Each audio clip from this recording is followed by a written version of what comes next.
In 1944, Raphael Lemkin, who coined the term genocide, wrote, "By genocide, we mean the destruction of a nation or of an ethnic group. Generally speaking, genocide does not necessarily mean the immediate destruction of a nation, except where accomplished by mass killings of all members of a nation. It is intended, rather, to signify a coordinated plan of different actions aiming at the destruction of essential foundations of life of national groups, with the aim of annihilating the groups themselves. The objectives of such a plan would be the disintegration of the political and social institutions of culture, language, national feelings, religion, and the economic existence of national groups,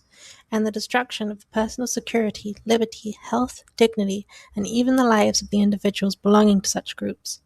Genocide is directed against the national group as an entity, and the actions involved are directed against individuals, not in their individual capacity, but as members of the national group."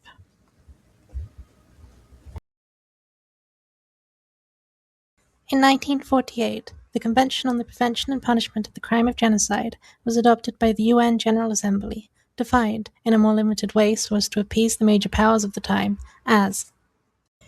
any of the following acts committed with intent to destroy, in whole or in part, a national, ethnic, racial, or religious group, as such, killing members of the group, causing serious bodily or mental harm to members of the group, deliberately inflicting on the group conditions of life calculated to bring about its physical destruction, in whole or in part, imposing measures intended to prevent birth within the group, or forcibly transferring children out of the group to another group.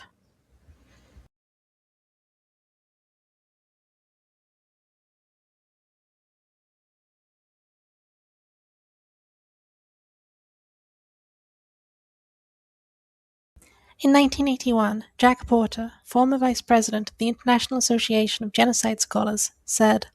"Genocide is the deliberate destruction, in whole or in part, by a government or its agents, of a racial, sexual, religious, tribal, or political minority. It can involve not only mass murder, but also starvation, forced deportation, and political, economic, and biological subjugation. Genocide involves three major components: ideology, technology, and bureaucracy."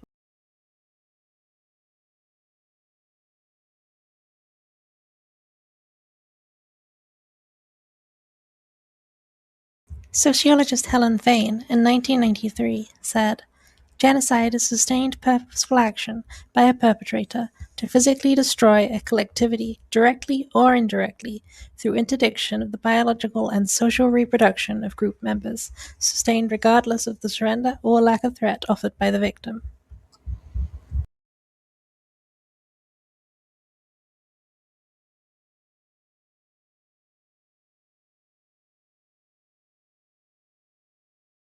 More recently, in 2017, historian John Cox said,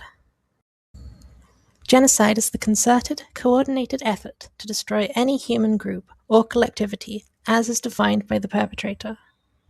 Genocide differs from other mass crimes against humanity and atrocities by its ambition. Genocide aims to not only eliminate individual members of the targeted group, but to destroy the group's ability to maintain its social and cultural cohesion, and thus its existence as a group." Because perpetrators very rarely provide explicit statements of genocidal intent, this intent can be uncovered by examining policies, actions, and outcomes, as well as the guiding ideology.